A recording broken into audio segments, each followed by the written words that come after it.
No matter the creative field, there are always two conflicting desires when it comes to a story's setting. You always want to see something new because we've all played Knights and Dragons 1,000 damn times, so a novel setting is almost always interesting. But as many people have pointed out, Western interpretations of lesser explored countries and their cultures don't usually get those interpretations right, which is one of the major reasons that people want more than just a bunch of white dudes in LA making video games. And with Raji and Ancient Epic, we get the actual ideal, a chance to explore India's culture as defined and presented by actual Indian developers. And whether you're being stunned by its gorgeous set design, stopping to learn a few of the country's more popular myths, or enjoying its many cutscenes presented like traditional shadow puppet theater, that is Raji's primary appeal. It's not enough to carry the game entirely on its own, however, and I unfortunately have to admit that as much as I love Raji's authenticity, it was about the only thing that kept me invested in the game.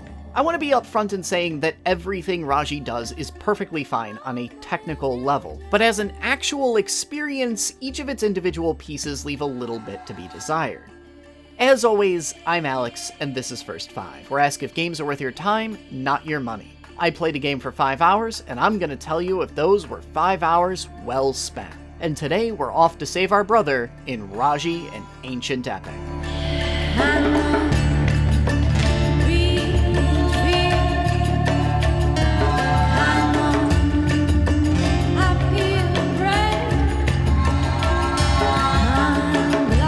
I'm hard-pressed to find a single thing in Raji and Ancient Epic that doesn't trace directly back to some facet of Indian culture. The mythology, the architecture, the music, the traditional puppetry cutscenes, the mandala puzzles, heck, they even seem to have an all-native cast of voice actors, and the story even gets kicked off in the middle of a traditional festival. "Did you forget, little brother?"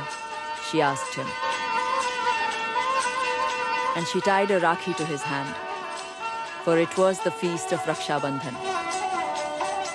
It also features an unusual hero, an acrobat who has no real combat experience to speak of, but quickly grows into her role as a chosen savior of the cosmos by leaning on the skills she's already learned to develop her own unique fighting style. Which, speaking of, let's get to talking about combat. Raji's combat hews close to the hack and slasher, but it takes a lot of mechanical inspiration from the main character's background.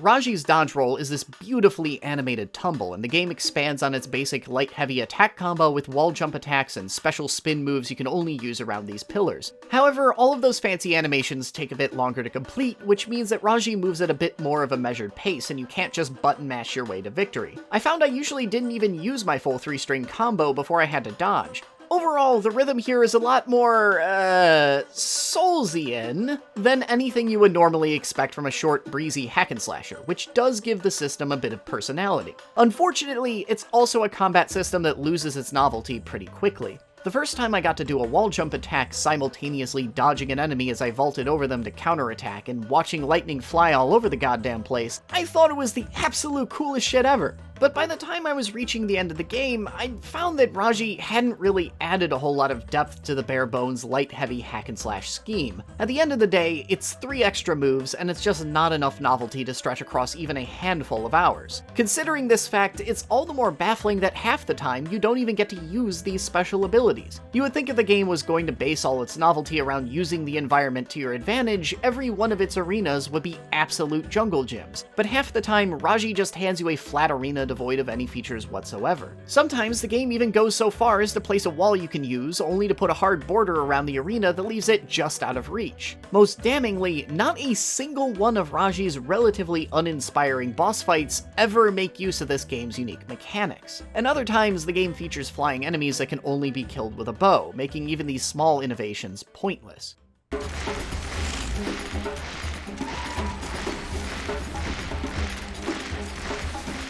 Oh, yeah, Raji also features a small handful of different weapons you could swap between on the fly, which does a little bit to help keep combat interesting, but each weapon features an identical moveset, and pretty much the only thing to differentiate them is the fact that one of them, the bow, is ranged.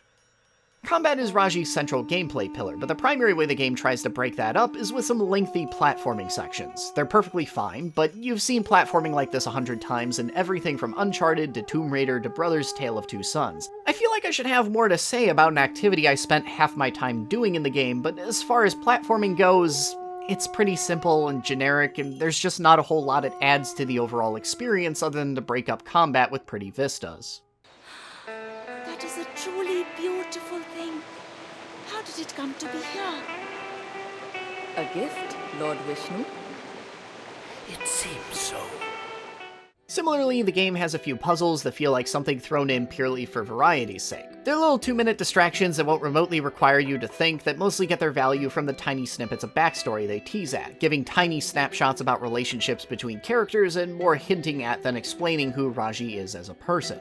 And then finally, there are the murals. Raji wants to double as a mythology lesson, and that means periodically you'll run across these areas filled with murals. And much like getting the deluxe pass at a museum that comes with fancy headphones and an MP3 player, stopping at each art piece gives you a little minute-long explanation of what it's all about. In this case, it's brief retellings of various Hindu myths ranging from Garuda to Pipalad.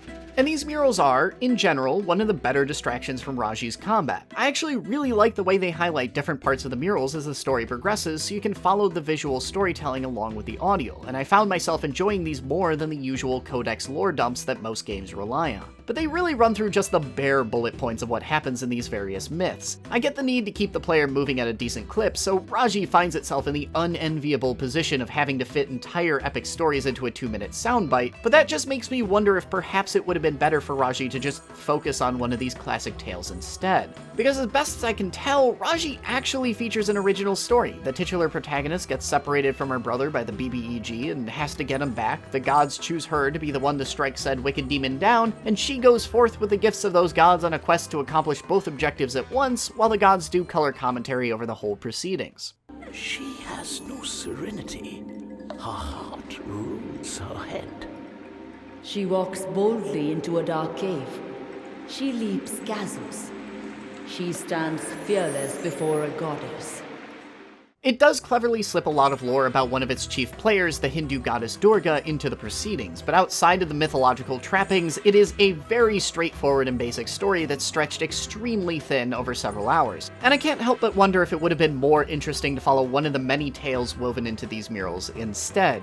In some ways, it feels like a bit of a disservice to both stories, cramming these ancient myths into 2-minute sound bites that can't hope to cover anything more than a few basic bullet points to make space for a relatively straightforward and thinly paced story of Raji chasing after her helpless younger sibling.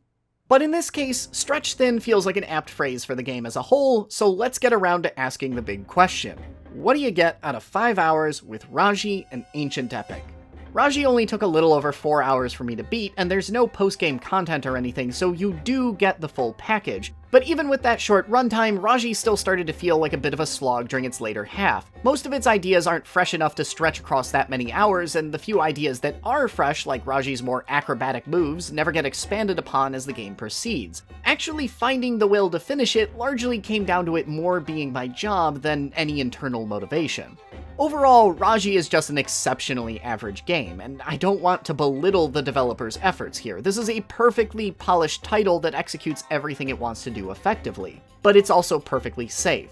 It doesn't do much to expand an already pretty well-explored genre, is composed of relatively simple systems, and features a pretty bog-standard story. And I find myself concluding exactly the same way I started. Whether Raji will do anything for you or not largely comes down to how interested you are in its cultural aesthetic. On that level, Raji is a wholly unique and engrossing title for a Western audience, but mechanically, I've already played this game 100 times. Notting Head Games is clearly a studio capable of making something truly stunning in the future, but I hope that future includes a bolder vision.